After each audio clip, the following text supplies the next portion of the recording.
Pregnancy के दौरान सबसे बड़ा सवाल क्या होता है?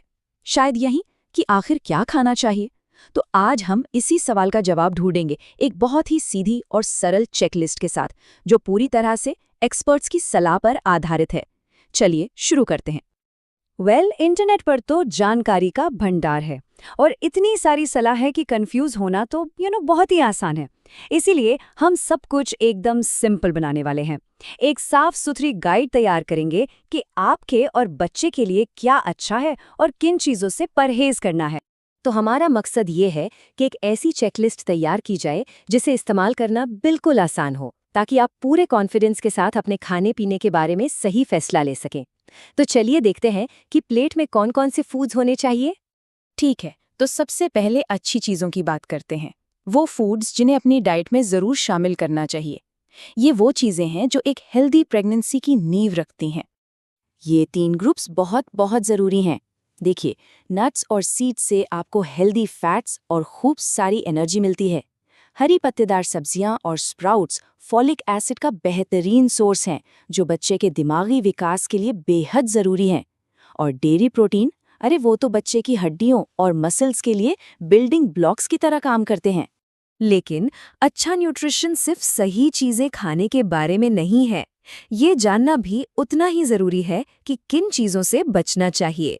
तो हमारी ग्रीन लिस्ट के बाद अब उस लिस्ट की तरफ बढ़ते हैं जिसमें थोड़ी सावधानी बरतनी होगी। तो अब आता है दूसरा हिस्सा, वो फूड्स जिन्हें लेकर हमें थोड़ा सावधान रहना है। आपकी और आपके बच्चे की सेफ्टी के लिए ये जानना वाकई में बहुत ज़रूरी है। ये है हमारी सावधानी वाली लिस्ट।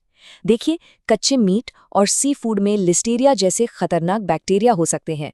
रिसर्च बताती है कि ज़्यादा कैफीन का सीधा संबंध बच्चे के जन्म के समय कम वजन से है। और रही बात कोल्ड ड्रिंक्स, प्रोसेस्ड फूड और बेकरी प्रोडक्ट्स की, तो उनमें अक्सर पोषक तत्वों के बिना सिर्फ खाली कैलोरी होती हैं। तो इन्हें जितना कम करें उतना अच्छा है। और जैसा कि एक्सपर्ट्स भी कहते हैं, सबसे ज़रूरी बात यह है कि जानकारी सिंपल हो। ये कोई रॉकेट साइंस नहीं है, बल्कि एक सीधी सादी गाइड है जिसे आसानी से याद रखा जा सकता है। तो चलिए इस लिस्ट को सेव कर लेते हैं। और अब सब कुछ एक साथ, ये रही आपकी फाइनल कंप्लीट चेकलिस्ट। इसे आप हमेशा अपने पास रख सकते हैं ताकि कोई कंफ्यूजन ना हो। और ये रही आपकी पूरी चेकलिस्ट। देखिए कितना आसान है। एक तरफ है ग्रीन लिस्ट जिसमें वो सब कुछ है जो फायदेमंद है, और दूसरी तरफ है रेड लिस्ट जिनसे आपको बचना है या जिन्हें कम खाना है ना? एकदम आसान। ये लिस्ट फ्रिज पर लगाने के लिए या शॉपिंग पर जाते वक्त साथ रखने के लिए एकदम परफेक्ट है। बस एक बात याद रखिए, ये लिस्ट आपकी शुरुआत है, एक स्टार्टिंग पॉइंट। इसे हर दिन एक प्रैक्टिकल गाइड की तरह इस्तेमाल करें ताकि आप हर मील में बेहतर और सेहतमंद चुनाव कर सकें। ये एक हेल्दी प्रेगनेंसी के लिए आपका एक्शन प्लान है। तो अब अगला कदम क्या होगा? इस चेकलिस्ट को अपनी अगली डॉक्टर विजिट पर लेकर जाइए। इसे एक गाइड के तौर पर इस्तेमाल करके अपने डॉक्टर से बात करें और साथ मिलकर एक ऐसा न्यूट्रिशन प्लान बनाएं जो खास तौर पर आपके और आपके बच्चे के लिए एकदम सही हो।